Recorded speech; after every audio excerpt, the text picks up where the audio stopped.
Hola a todos y a todas. Estamos en un nuevo un videochat que tiene como hashtag, como elemento para diferenciarlo, pregunta sexualidad, porque tratamos un tema que no tratamos con suficiente profundidad muchas veces, pero que creemos muy importante. De hecho, hoy hay una persona, Ana en concreto, que dice: necesitamos más videochats como este porque es necesario hablar de sexualidad con normalidad para todas las edades, los más mayores por falta de información que han tenido en su educación y por los más jóvenes por la información que están recibiendo a través de redes sociales y el acceso al porno desde muy tempranas edades, ¿no? Por tanto, haciendo caso a Ana, probablemente tendremos que hacer más videochats de sexualidad. Muy bien.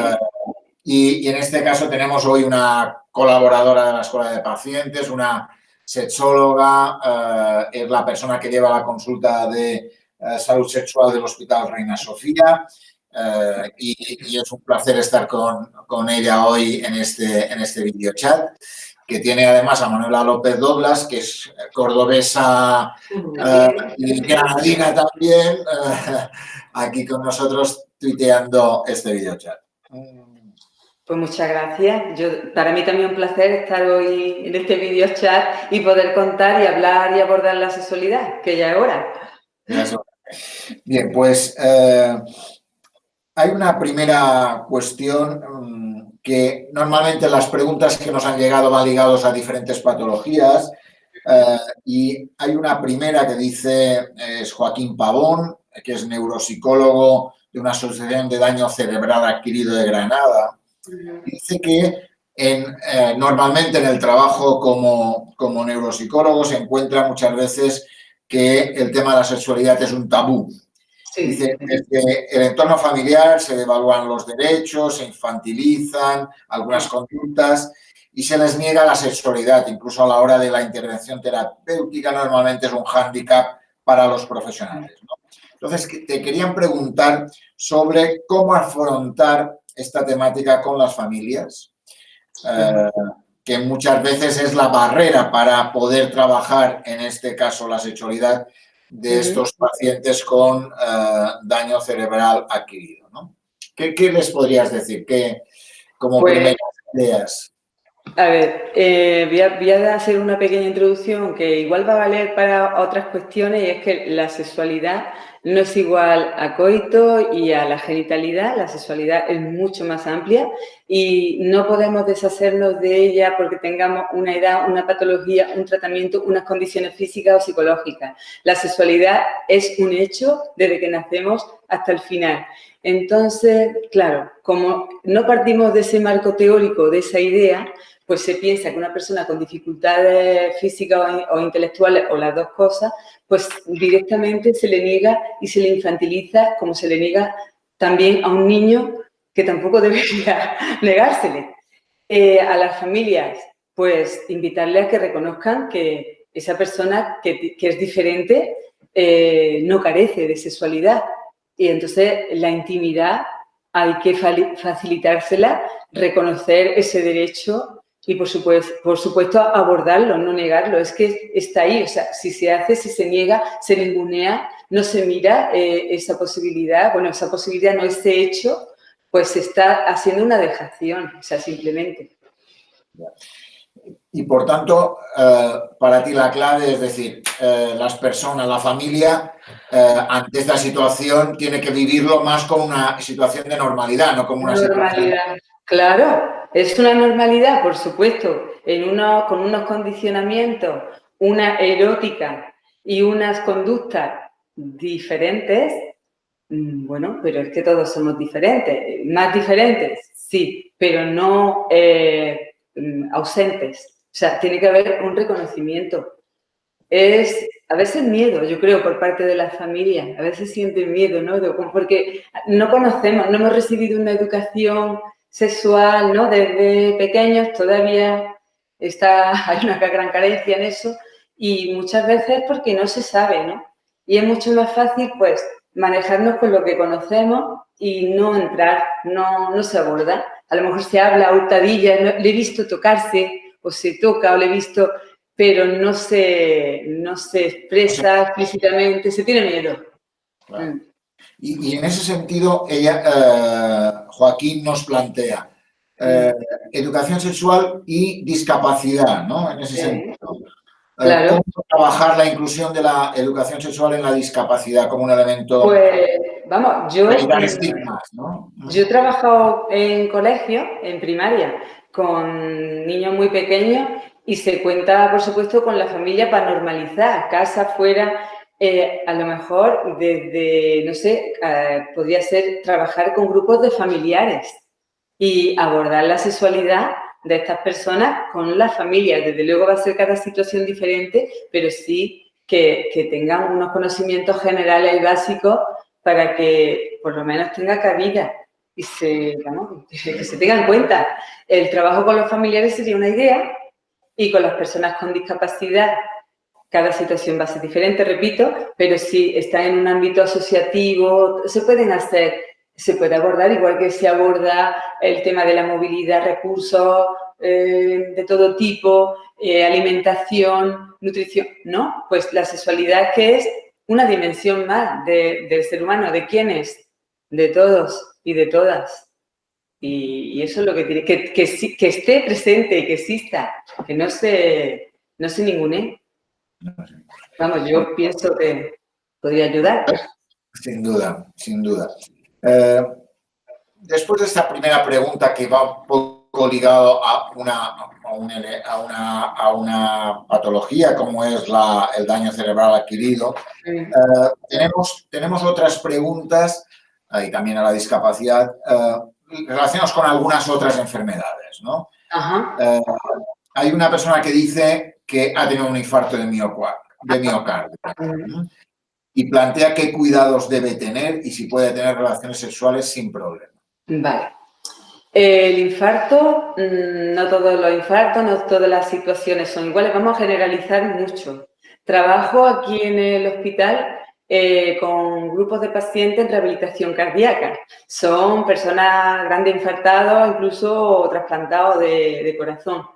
¿La sexualidad desaparece en este caso? No. Cada situación y sus tratamientos de cada paciente va a condicionar que pueda utilizar una herramienta u otra o que tenga una tolerancia al esfuerzo determinada. Se habla en sexología si un paciente cardíaco es capaz de no presentar disnea o dolor precordial subiendo 2 tramos de escalera sin descansillo de un tirón, pues eso ya va a ser, ya va a tolerar una experiencia sexual o erótica, ¿vale?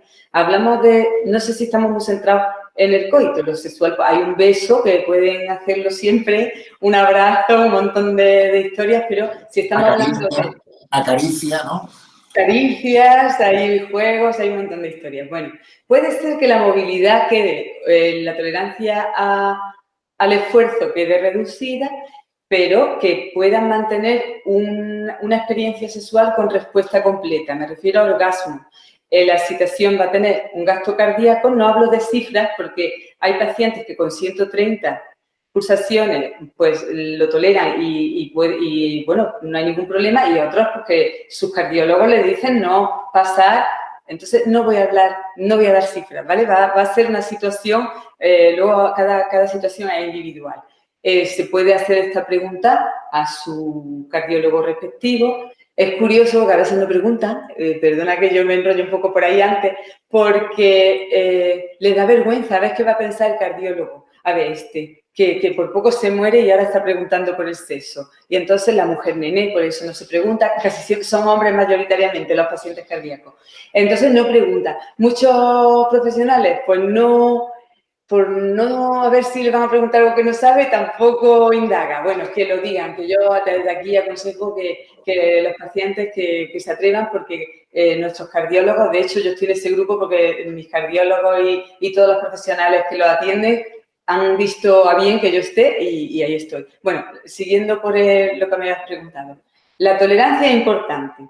Se le da mucha importancia al gasto cardíaco durante el coito, el orgasmo y todo eso. No es tan grave. Es un poco más, bueno, yo esto lo digo un poco chistosa, pero es verdad que la ansiedad que produce una relación fuera de la habitual, pues puede conllevar un gasto mayor y que hay formas de exponerse a esa situación para perder el miedo progresiva. No es lo mismo el gasto en la excitación, no es lo mismo a solas que con la pareja, ¿vale? Y también, a lo mejor, tiene que haber, para que pueda ser posible sin sentir tanto cansancio, que las posturas que se adoptan durante el encuentro, pues, bueno, pasen a ser un poquito más pasivas. Eso también pasa con pacientes con EPOC, que ahora, bueno, podría hablar un poquito más de eso, porque hay parejas que están acostumbradas a ciertas formas de coito, muy rígidos, muy siempre arriba, abajo. No sé si se me está entendiendo muy bien. Entonces, bueno, pues esto a veces hay que modificar, hay que ajustar a la nueva situación el repertorio erótico sin miedo. Y sí, pueden tener relaciones sexuales, la pregunta que me hacía. Luego, hay medicación que impide que se utilicen ciertas herramientas, como algunos medicamentos para la disfunción eréctil, pero hay también herramientas que son mecánicas, como la bomba de vacío para la disfunción eréctil, y también existen cremas y spray de acción local que no tienen interacción con los medicamentos y pueden ayudar cuando se presente disfunción eréctil, ¿no? Que es una problemática que suele ser frecuente. Muy bien. Por tanto, variedad hay mucha y posibilidades todas, ¿no? Muchas, sí. Que no tiren la toalla, que no tengan miedo. Esa es la clave que te quería preguntar. Muchas veces va muy ligado al miedo, ¿no? El esfuerzo me generará otro infarto, voy a por, ¿no? Esa imagen de la película de que alguien tiene algún problema cardíaco en medio de un coito, ¿no? En ese sentido. Vale. Decía una persona relacionada con este tema un día, bueno, que ya sabiendo dónde podía llegar, primero por su cardiólogo, ¿no? Que le dicen cuál es su tolerancia al esfuerzo y hasta dónde. Al principio siempre les dicen, puedes andar, no puedes correr, luego puedes correr, porque la rehabilitación hace que lo que no se pueda en un principio, luego sí suceda. Bueno, puede ser una persona, dice, bueno, si se tiene que follecer, se follece. Y yo esto, bueno, como un chiste, ¿no? Pero que tampoco, que teniendo conocimiento no es tan grave el asunto. Sí. Muy bien, muy bien. Bien, tenemos ahora algunas preguntas sobre el cáncer, ¿no? Hay varias que rodean al cáncer, ¿no? Y una primera dice, ¿cuándo una persona con cáncer no debe tener sexo? Bueno, a ver, Joan, siempre tenemos sexo, ¿no? Con cáncer, sin cáncer, el sexo no es lo que se hace con los genitales, ¿no? El sexo es aquello que nos sexúa, nuestro cuerpo, la genitalidad, los cromosomas, ¿vale? Hay un lenguaje sexológico que no se conoce, pero es verdad que, bueno, no me voy a poner ahora, yo creo que la pregunta la entiendo, ¿cuándo se puede tener coitos, ¿no? O relaciones sexuales, ¿no? Con el cáncer. Primero, a ver, con el cáncer, es un proceso. Hay muchos cánceres y sus tratamientos. ¿Afectan? Sí. Entonces, a veces lo que se tiene ganas es de ternura, de abrazo en algunos momentos, de apoyo, de escucha, de acompañamiento. Y otras veces, pues, incluso, bueno, pues de ir más allá, de tener relaciones sexuales. Las ganas, la motivación y el apetito es fundamental. O sea, más que el proceso en sí, afecta como cada cual se sienta, ¿no? Generalmente, en el momento del diagnóstico, el impacto es un momento que suele situarle, bueno, hay quien le gusta sentir más cerca a las personas, pero hay otras personas pues, que se limitan y dejan aparcado el tema, ¿no? Luego, los tratamientos, hay tratamientos que afectan físicamente, a la libido también, incluso a los tejidos, a las mucosas, en el caso de las mujeres, las mucosas vaginales en algunos cánceres. Y no desaparece, va a depender más de la persona, de las ganas que tenga y de la relación de pareja y de la apetencia. Bueno, y el sexo con una misma o con uno mismo, que siempre se está hablando del sexo con alguien, ¿no? Claro. Y no de proceso, pero sí es importante, eso sí me gusta señalar, que sería bueno que junto al diagnóstico se les cuente a las personas que están padeciendo un proceso de cáncer de cualquier tipo, pues cómo le puede afectar, igual que se les explica cómo le puede afectar en otros ámbitos de su vida, también en la sexualidad, estaría bien. Fundamental. Yo creo que lo has contestado a esta pregunta que nos hacen, ¿no? Dices, ¿los tratamientos contra el cáncer pueden causar problemas sexuales en las mujeres? Tú has hablado de sequedad vaginal, ¿no? De alguna forma, ¿no? Sí, Pero... sí. Me voy a parar aquí un poquito porque eso en general, pero a las mujeres en concreto, pues claro, algunos de los tratamientos producen lo que son menopausia o quirúrgica o químicas, ¿no? Entonces, a veces ya se era menopáusica, pero la situación todavía puede empeorar más en el sentido que los tejidos, la mucosa vaginal, las hormonas que de alguna manera nutren las paredes vaginales dejan de estar presentes. Y luego si también hay un aparque, bueno, se aparca y se deja de utilizar los genitales, todo lo que se deja de utilizar se atrofia, se tiende a atrofiarse. También el gustillo también se atrofia. Entonces todo eso produce que muchas veces llegan a consulta, claro, que a lo mejor llevan un año y pico con la quimio, con la radio, ahora hacen la braquiterapia cuando se hace para cáncer de útero, endometrio, pues es muy cerca de la vagina y afecta, y entonces sí se afecta. ¿Se puede hacer algo? Sí, se debe. Y se debe antes de empezar con los tratamientos, durante y después. Y hay herramientas que no son compatibles, no hacen ningún daño y van genial, genial. Que si quiere ahora cuento, no me quiero enrollar tanto. Muy bien. Hablaremos un poco de eso porque me parece muy importante para la gente en ese sentido. De todas formas, una persona pregunta, ¿qué pasa con el sexo si tengo cáncer de mama? Ajá. Bueno, hay personas, es que cáncer de mama, fíjate, cada cáncer tiene, como yo digo, su nombre y su apellido.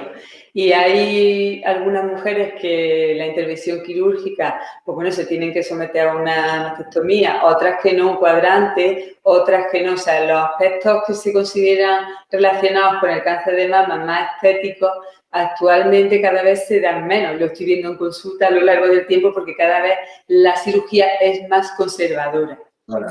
Y casi les preocupa más al principio la caída del pelo, ¿no? Eso, y bueno, hay muchas pelucas porque el tema estético está muy relacionado con la autoestima y también la actitud que tenemos a la hora de pensarnos eróticamente con el otro, con la otra, ¿no?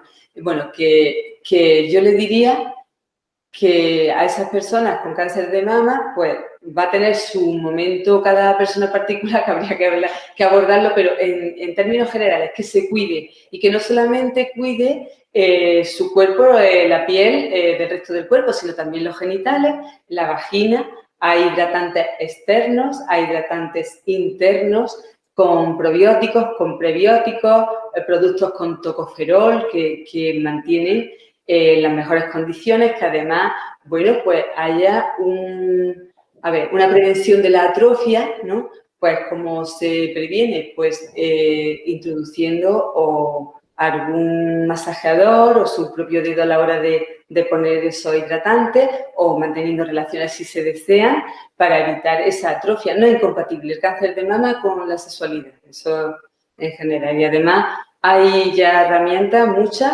que palían esos perjuicios que producen los tratamientos.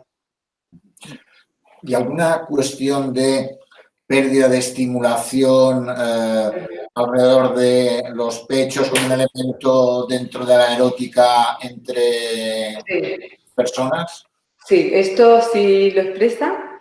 De hecho, cuando hay una cirugía un poco más amplia, pues incluso han expresado en consulta que tienen el pezón que ya no hay, lo sienten. Es curioso porque se ha oído hablar mucho del miembro fantasma relacionado con un miembro, ¿no?, inferior o superior. Pues en este caso se siente. Hay mujeres que ya vamos, cuando nos pasa algo ya teníamos una sexualidad y un cuerpo y unas sensaciones, ¿no? Cuando ocurre, pues bueno, puede cambiar esto, pero hay mujeres, por ejemplo, que han sentido siempre mucho placer con la estimulación de su pecho. Estas lo van a echar mucho más de menos de aquellas que no han experimentado con esto o no ha sido tan placentero, ¿no? Eso lo veo en consulta, ¿no?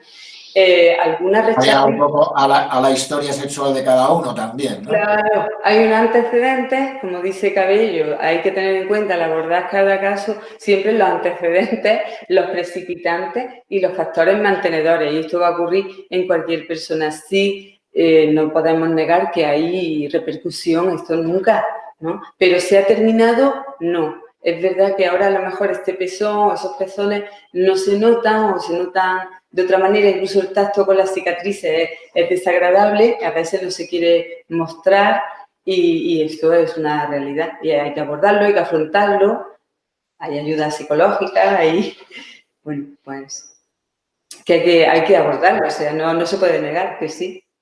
En ese sentido, por tanto, deberíamos decirle a una persona que pregunta si sexo y cáncer son compatibles, es evidente que la vida misma, ¿no? Mira, Joan, es como si a ti te preguntan, ¿comida y cáncer es compatible?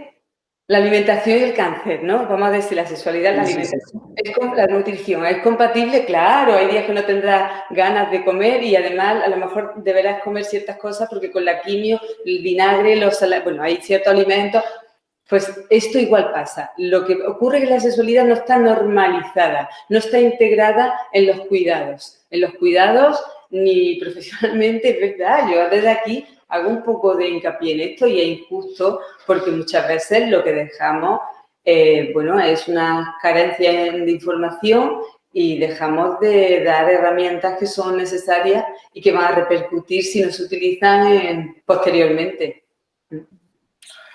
Tenemos dos preguntas o algunas preguntas relacionadas con cáncer de próstata. Próstata, cáncer de próstata, sí.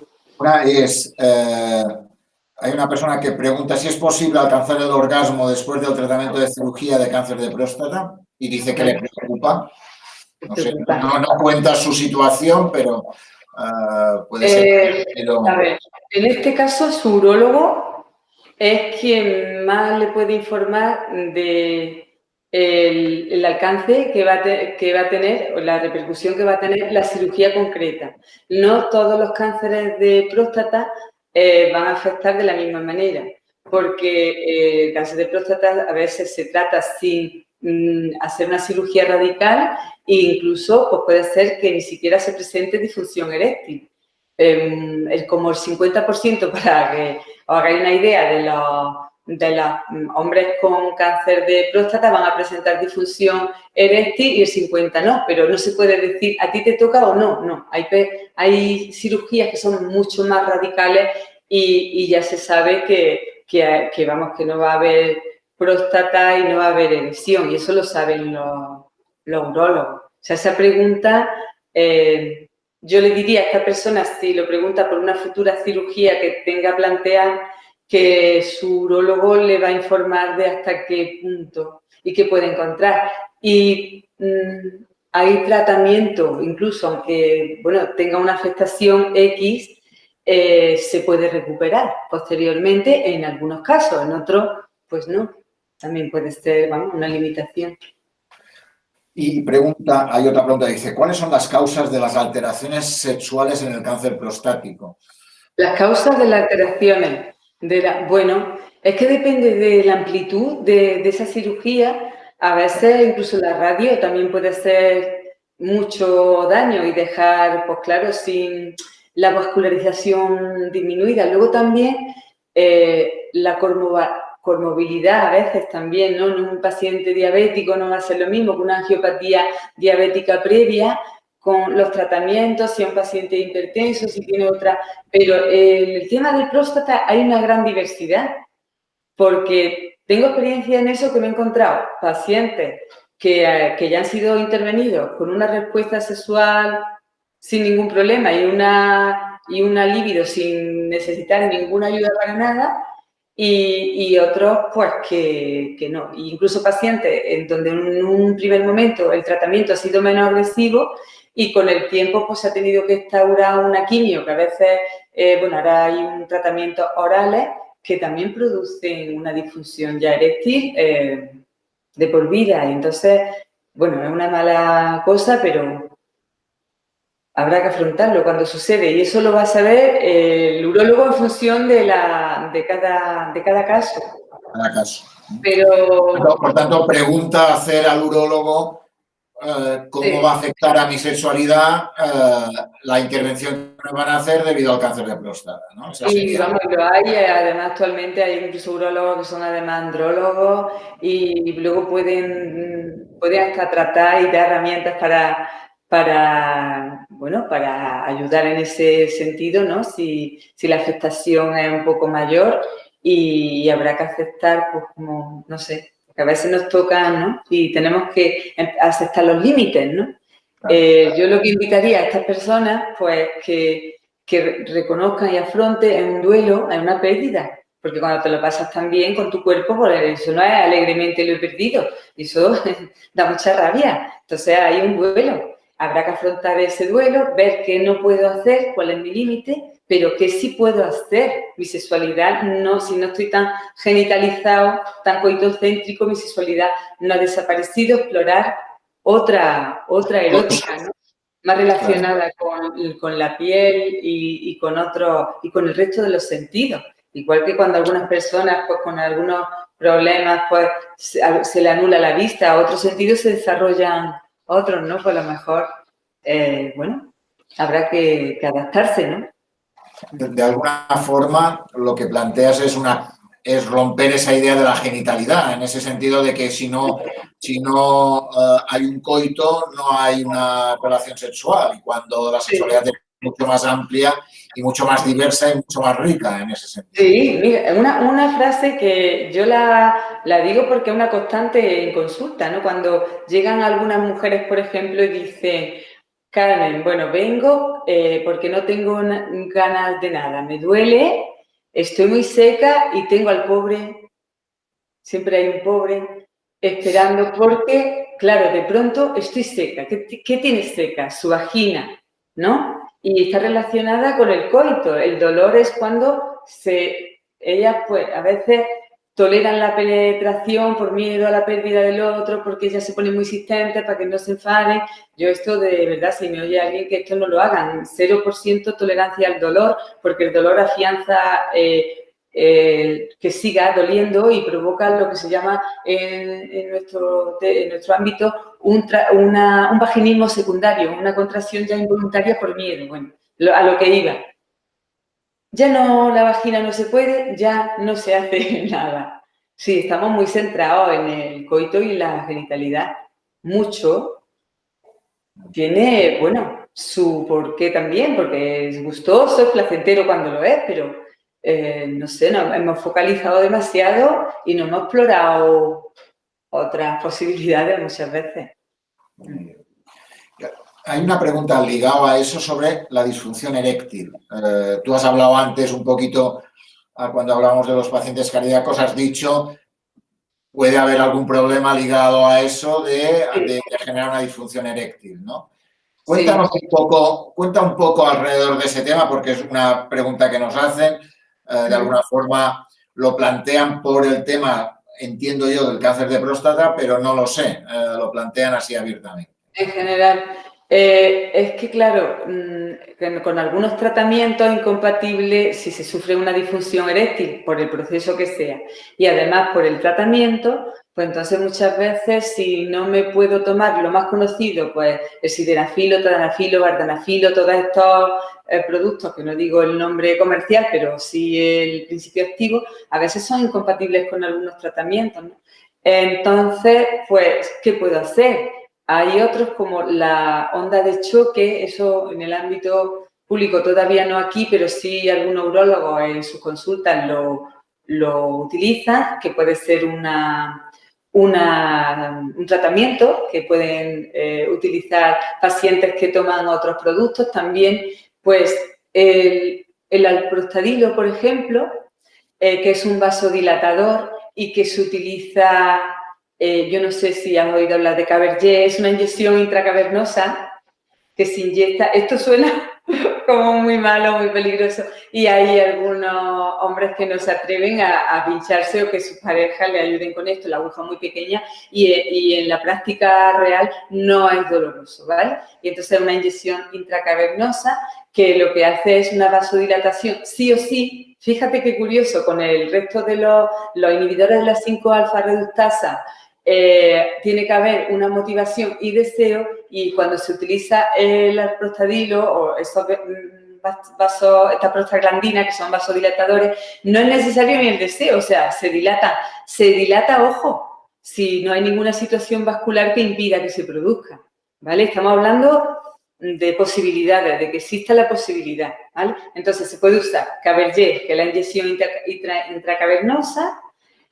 También existe un mousse que se pone intrauretral. Esto también da un poco de miedo, meterse una cosita por la uretra. Hay una cremita que no hay que entrar, como el mousse que se pone en el glande, una gotita, para que hasta que se absorbe después de un tiempo, pues puede haber una respuesta. Siempre va a depender de lo que tengamos previamente, antecedentes, precipitantes, mantenedores.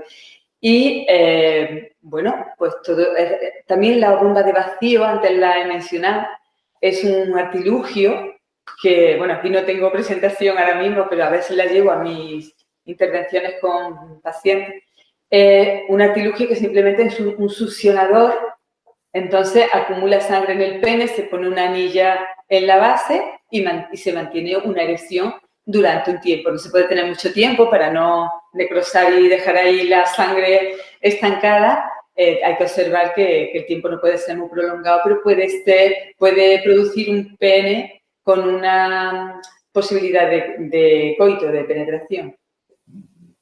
Por tanto, posibilidades hay muchas en ese sentido, ¿no? Sí, hay posibilidades. Es que a veces no se pregunta. A veces no se sabe o se tira la toalla, claro. La autoestima baja mucho en muchas personas con estos diagnósticos, porque ahora ya, y más si piensas que tú eres un hombre porque tienes lesiones y si no, yo ya no soy nada, ¿no? Como dicen algunos, yo no estoy para nada. Bueno, no quiero decir groserías, pero bueno. Que hay unas partes del cuerpo y la sexualidad no se acaba, pero sí que no. Hay una pregunta sobre relaciones sexuales y leucemia. Ajá. ¿Cómo afecta el tratamiento de una leucemia a las relaciones sexuales presentes y futuras? Plantea. Futura. Esa pregunta es muy interesante porque además los pacientes con cáncer hematológico pasan por como 3 fases. Y una previa muy importante de preparación, luego a lo mejor si necesitan un trasplante o algo, una en la que van a estar en cabina aislados y una posterior en la que van a tener una baja de defensa muy grande, en la que se va a condicionar mucho la interacción e incluso el contacto. Aquí en el Hospital Reina Sofía, la supervisora de la unidad de cáncer hematológico, pues ya me ha invitado en 2 ocasiones a abordar el tema y son súper agradecidos porque es cruento por la gran preparación que lleva antes, por lo que el aislamiento que muchas veces es necesario en la fase en la que están con el trasplante recién y posteriormente también. Afecta pues a mucho, incluso, bueno, la información fundamental, que se sepa y que se hable de esos efectos que va a tener esos tratamientos en su cuerpo y en su vida en general y también en la sexualidad. Que se le facilite información y cuidados. ¿Se puede cuidar? Pues de nuevo, sí, para paliar esos efectos en la piel, igual que para el resto de los problemas que están relacionados. Facilitar a estas personas, sobre todo cuando están en aislamiento, que se tiran a veces muchos días, facilitar intimidad cuando tengan pareja en las visitas. Es muy importante, la sexualidad no desaparece, incluso aumenta aumenta las ganas de ternura, de cercanía, de abrazo. Es mucho más, es muy reconfortante. Entonces, facilitarlo. Hablar de ello, hablar de sus miedos, porque los tienen. Miedo a la pérdida, que la pareja, por este motivo, no continúe con ello o con ella. Expresar miedo. Sí, pues vamos, para no alargarme más, porque fundamentalmente, Joan. Y hay una pregunta, vuelve a ser alrededor del cáncer, y es dice, ¿es seguro tener relaciones sexuales con mi marido mientras recibo quimioterapia? Quimioterapia, vale. Parece que la hace una mujer, ¿no? Porque, bueno, una mujer con vulva. Hay mucha diversidad y hay que especificar. A ver, sí, no hay ningún problema. Simplemente que a ella le apetezca, claro. Porque no pasa nada con la quimio. De hecho, fíjate, tuve una consulta de ese tipo. Una señora que estaba con su quimio, con cáncer, en este caso era cáncer de útero. Le habían hecho una histerectomía, doble anestectomía, sí. Y venía cuando, bueno, recojo un poco para saber cuál era la demanda, pues exploro su respuesta sexual, vamos, si hay excitación, si hay deseo, si hay orgasmo, cómo está la relación de pareja, y está todo perfecto, 63 años, y bueno, la consulta era que mantenía sexo oral con su pareja y quería saber si podía, cómo contaminar, ¿no?, a su pareja. Y bueno, pues no hay ningún problema, simplemente que tenga ganas y que le apetezca y que no haya dolor, como comentaba antes, y nada más, no hay ningún problema. Hay una pregunta ligada a eso, y es, ¿quienes se someten a quimioterapia o radioterapia necesitan más tiempo para estimularse y alcanzar su orgasmo?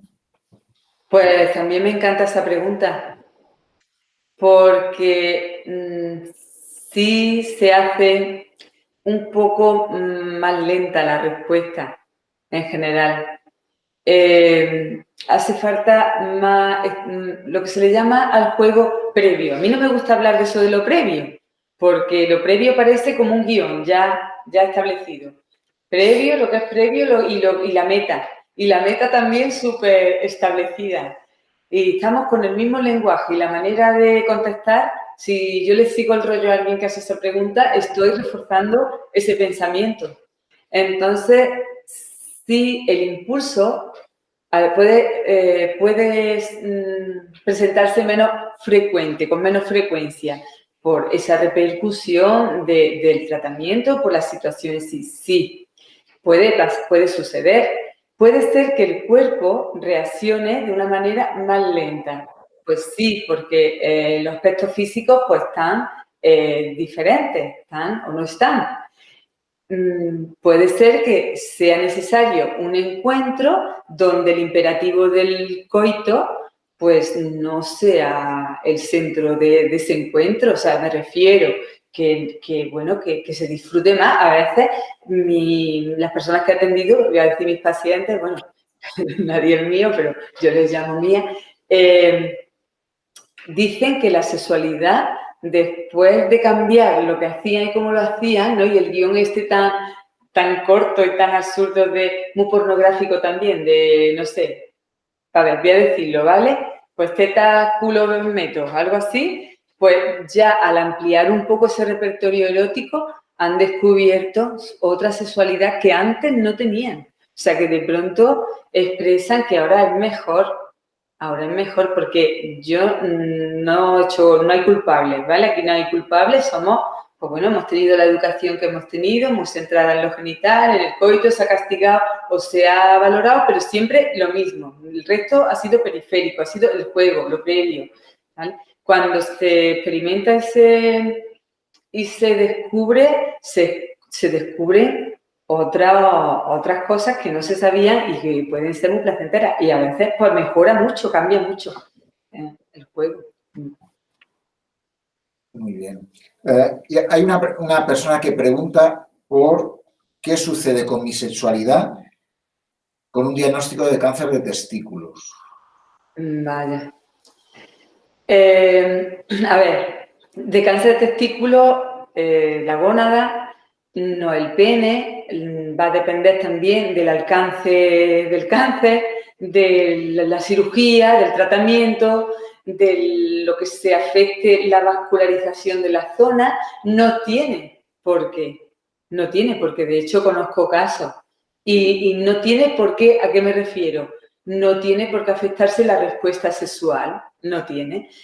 Va a tener un testículo menos, sea un testículo, sea dos, bueno, pues eso ya hablamos de otra cosa, porque tiene mucho que ver, bueno, la espermatogénesis pues se va a afectar. ¿Le va a afectar en lo reproductivo? Pues sí, no sé si va a ser posible la reproducción natural, eso sí. Claro, has dicho de testículos, yo he pensado no sé por qué en uno, pero sí, también puede ser que afecte a los dos. Va a depender del alcance, de los tratamientos. No tiene por qué. También el grado de tumor. Claro. Cada caso va a parecer un poco parecido a lo de la próstata. Sí, perdona. Te decía, todo depende de lo que afecte la zona, ¿no? En ese sentido, hasta qué punto están afectados solo el testículo, si afecta a la zona perineal, a la zona del pene, ¿no? Y otras. Sí, y hay mucha diversidad también en esto. Yo, claro, lamento no ser específica, tampoco esa persona, su urólogo en este caso también va a darle la mejor respuesta. Y hay una pregunta ligada a fármacos y lubricación vaginal o erección del pene, ¿no? ¿Pueden interferir la lubricación por un lado o la erección por otra? Es decir, ¿los fármacos afectan de alguna forma en alguna de los comportamientos sexuales?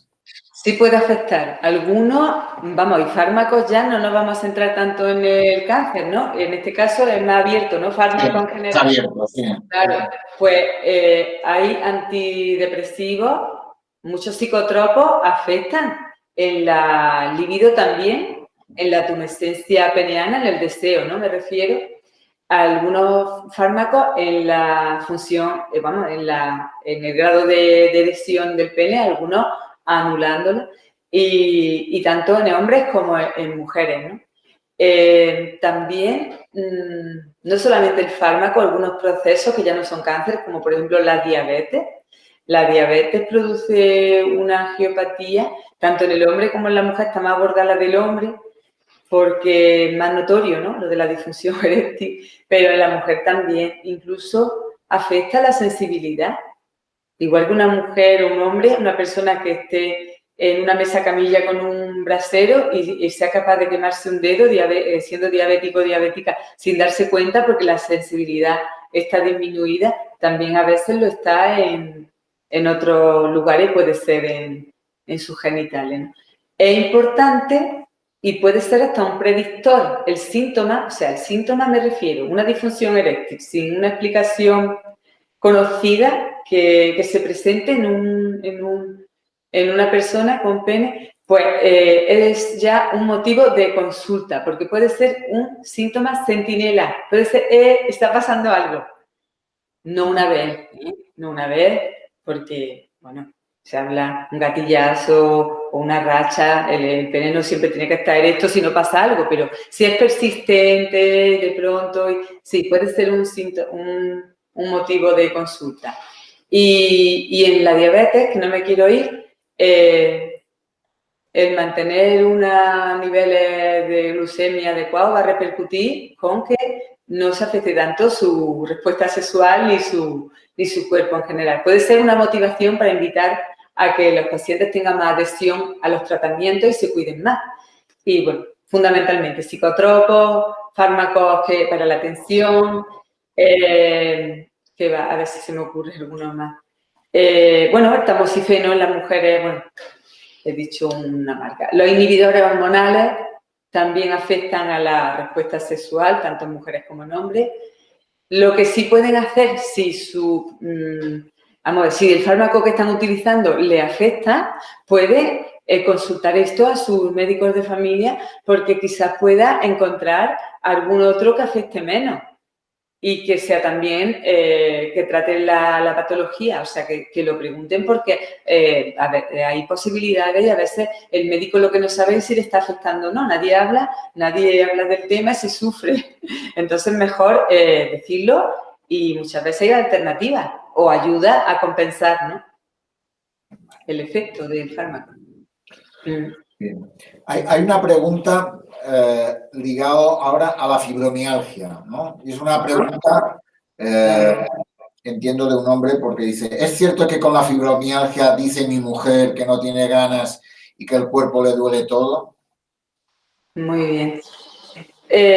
Bueno, afortunadamente, no sé, he trabajado también con mujeres con fibromialgia. De hecho, hay una asociación aquí que se llama COFI, con la que he trabajado varias veces y hemos hecho hasta talleres de 9 o 12 horas y se ha abordado la sexualidad con ella.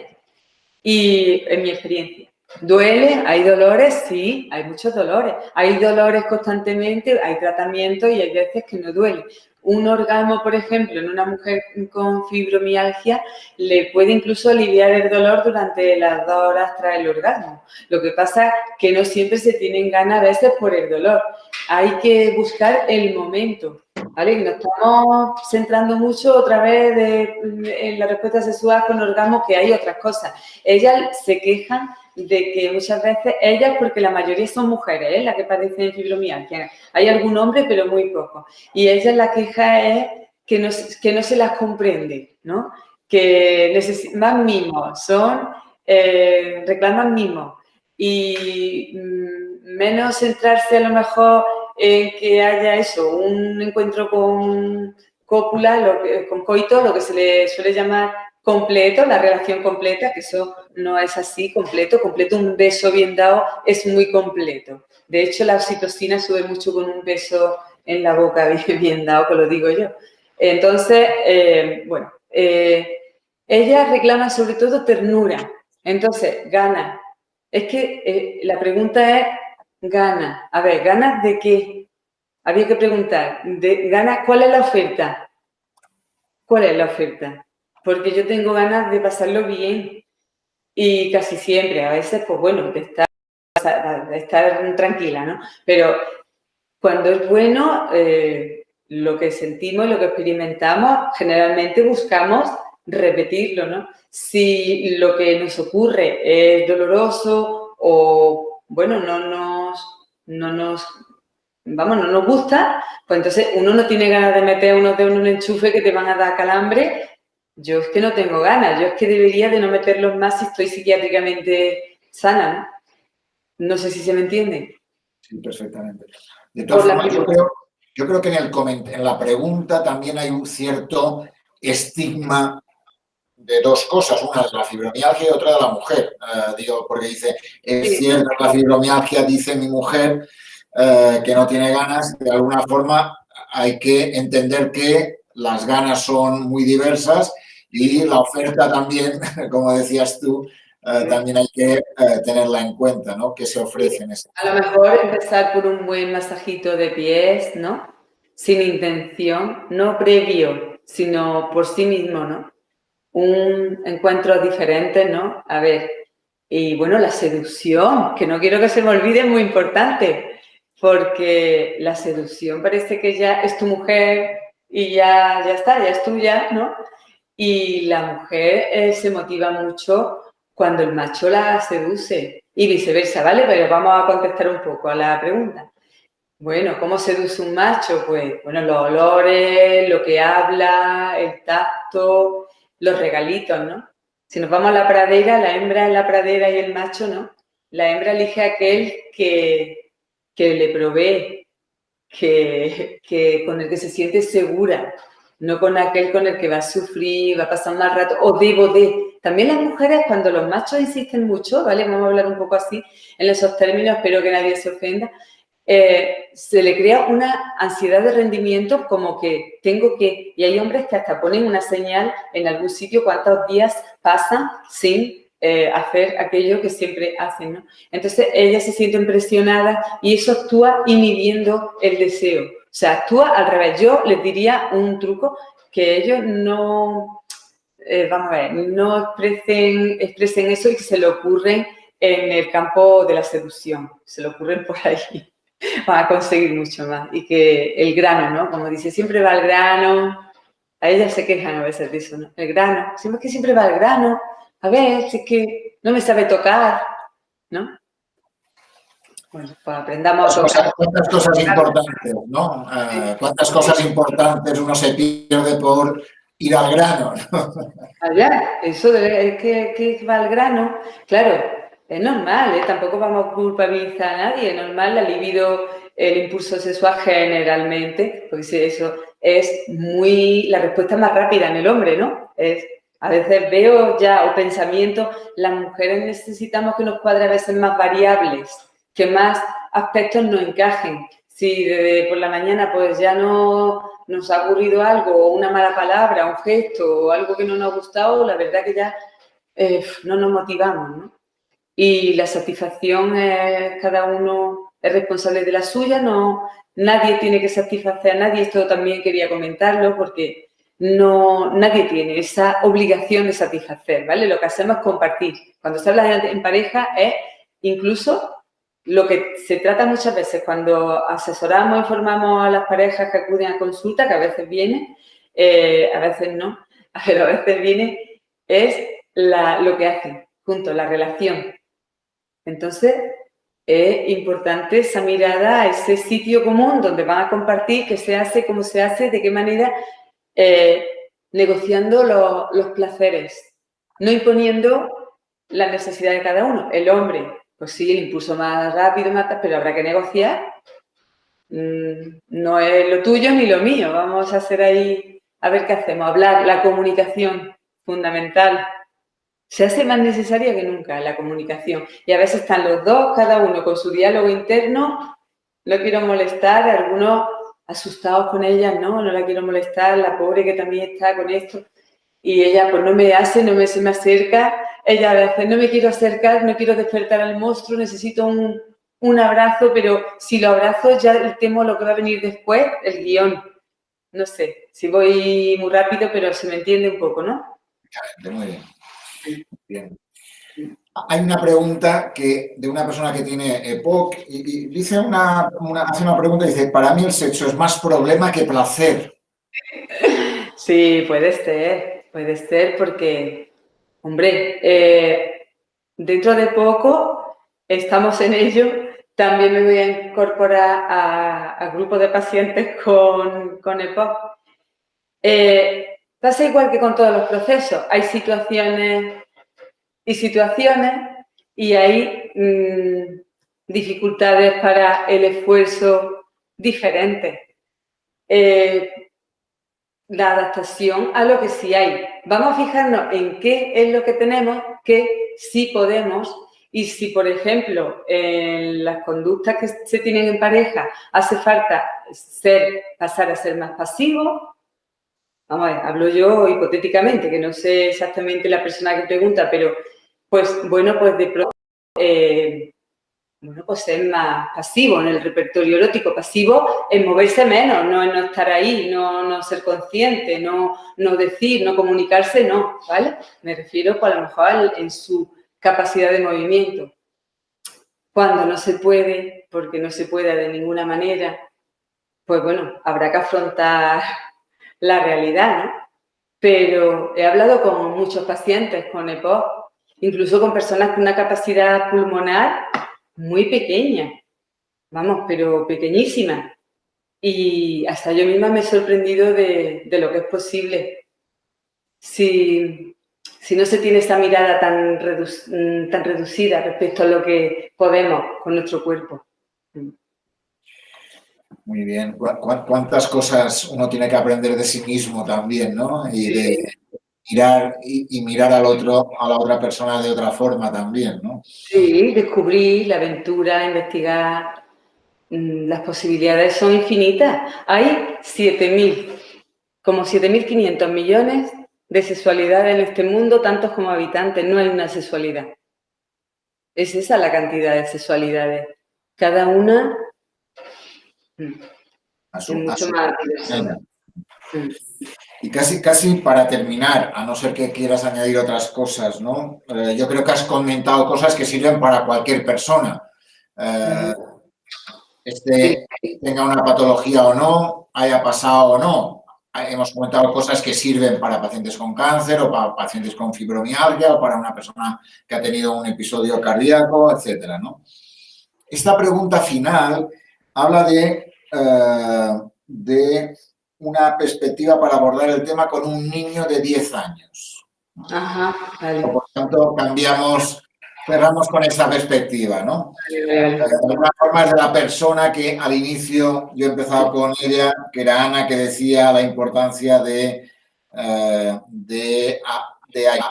ayudar a las personas mayores y a los más jóvenes, ¿no? Y por eso decía, si en el colegio empieza a recibir información de otros niños, claro, más referencia al porno que a una percepción sana. Y me preocupa cómo cambiar esas referencias, no solo de forma puntual, sino a lo largo de toda su adolescencia. ¿Qué le podríamos aconsejar o qué le podrías decir a Ana en esa pregunta o comentario que hace? Pues le agradezco mucho a Ana esa pregunta porque es fundamental la educación sexual y no tiene edad.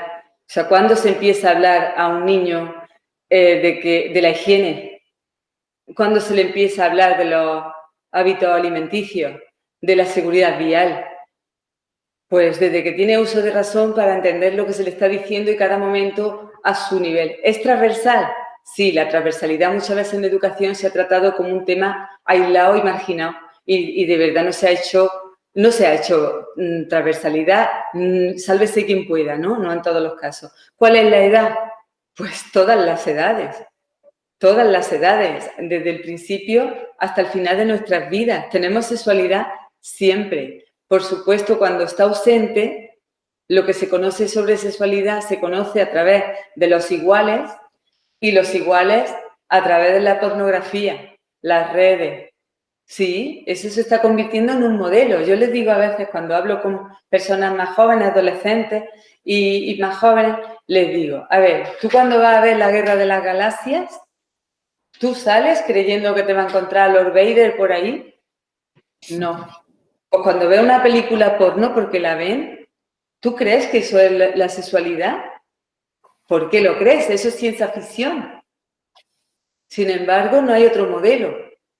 Vamos a hablar, no solamente nos vamos a limitar a cuando ya hay un riesgo de embarazo no deseado o de transmisión de infecciones, riesgo de infección sexual, pues resulta que es cuando vamos y apagamos fuego, ¿no? Y damos esas herramientas. Y no se habla de emociones, de ideas, del cuerpo, de respuestas, de sexualidades, de intercambio, de pareja, de repertorio. No se habla de eso. Simplemente no se habla. Nunca.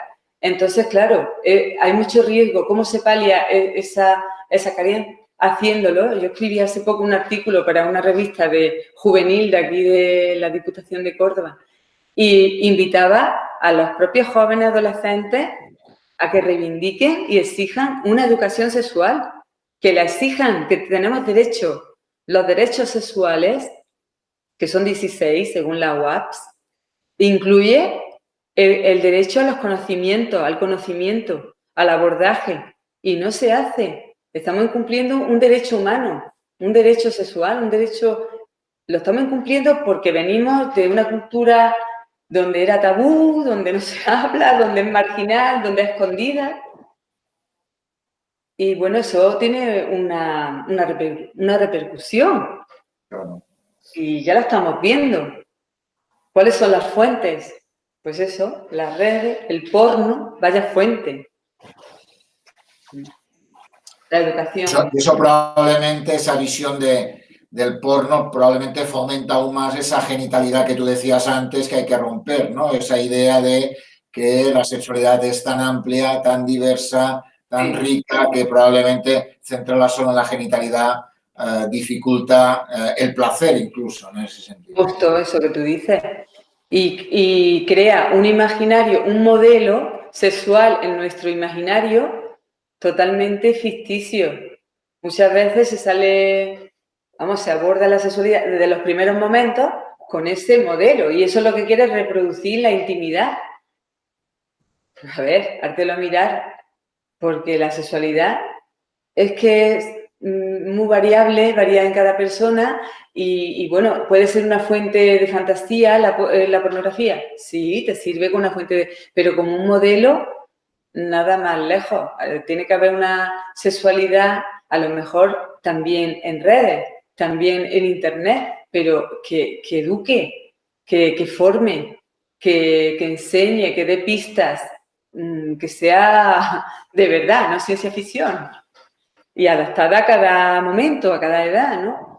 A padres también, a madres, para darle esa herramienta para que a su hijo, su hija de 10 años le pueda hablar sin miedo a decir algo, no sé, demasiado adelantado o no decir algo que debería conocer y hablar también de pornografía, porque está y abordarla, mira, esto está y lo vas a ver y esto no significa que sea así. Por ahí va la cosa, la educación sexual, la reivindico.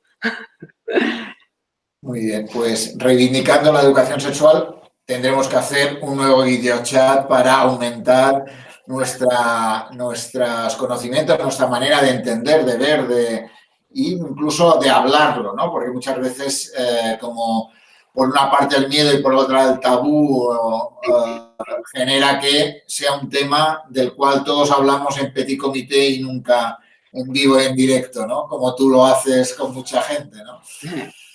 Pues sí, yo estaré encantada y bueno, y ahí en Andalucía tenemos una universidad, la de Almería, que incluye un máster en sexología oficial, donde se forman a profesionales de que vienen de otras ramas y, hombre, que ahí y se investiga, ya hay unos conocimientos científicos que el discurso sexológico ya tiene una base que no está basada en creencias, sino en conocimiento. Entonces se puede abordar el tema desde todos los ámbitos con mucha propiedad. Muy bien, pues no sé si algo que quieras añadir. Ha sido un placer, Joan. Me han gustado las preguntas, hombre. Es que me siento cercana a esas problemáticas porque las abordo. Y entonces, bueno, eran preguntas que se hacía cada cual la que ha querido hacer, pero bueno, espero haber servido de ayuda, haber dado alguna respuesta, alguna pista a las personas que la han hecho y a las que, bueno, en un futuro o estén viendo este video chat. Espero haber sido de ayuda. Y muchas gracias a ti. Muchas gracias a ti, De la Escuela de Pacientes. Carmen, por estar, a Manuela, que ha tuiteado y por tanto en Twitter Preguntas Sexualidad están hablando sobre las cosas que tú has dicho. Y nada, que haremos otro, porque me parece que es un tema muy interesante, muy importante y que hay que poner encima de la mesa más veces de lo que lo ponemos. Sí, para normalizar. Hay que normalizarlo, normalizarlo, integrarlo, creo, eso. Sí, muy bien, gracias. Lo integraremos. Muchas gracias, Carmen. Muchas gracias a ti, Joan. Pues nada, hasta... John Carles, te digo Joan, pero tu nombre es John Carles, perdón, te lo he acortado. Joan, basta. Muchísimas gracias, Carmen, por haber estado con nosotros y haber dado muchas claves que pueden ser muy útiles y muy necesarias en este mundo. Y seguimos con nuestros temas, nuestros trabajos, nuestros talleres, nuestra vida, nuestros tweets a lo largo de todo este tiempo. Gracias por seguirnos. Hasta pronto.